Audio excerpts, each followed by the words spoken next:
Late upload guys, my daughter's OT-king May 1, 2026. Reminders. Number one is to ensure an orderly and dignified conclusion to the ceremony later. We kindly request everyone to observe proper exit sequence. Later po, we will be asking you to exit using F4 and F5 as exits, no? And we will do it 2 rows at once. Hindi ko pwedeng sabay-sabay. Alright? And we also request that you do it promptly, ibig sabihin mabilis, kasi we still have one more session this afternoon. We need time to...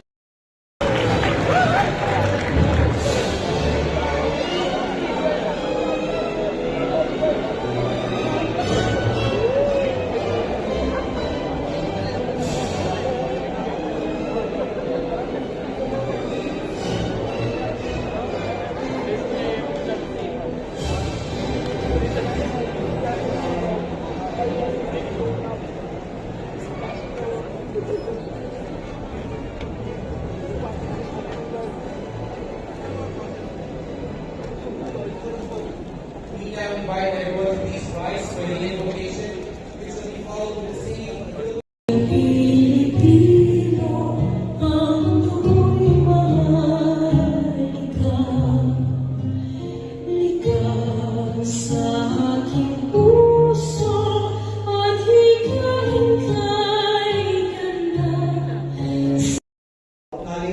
the individuals, the important individuals who have paved the way for our professional people. So we extend our sincere and deepest gratitude to the family. And guys, thank you Lord. At natapos na rin ang OT-king ng aking anak guys. Doon siya kumuha ng OT-king sa Manila kasi doon na siya nagbo-work.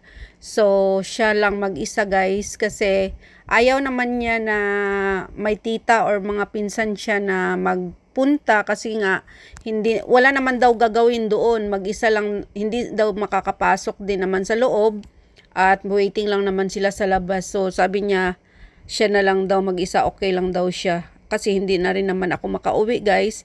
At ang asawa ko hindi naman siya makapag-travel ng malayo. Kaya ayan guys, salamat at tapos na rin sa wakas ang kanyang paghihirap.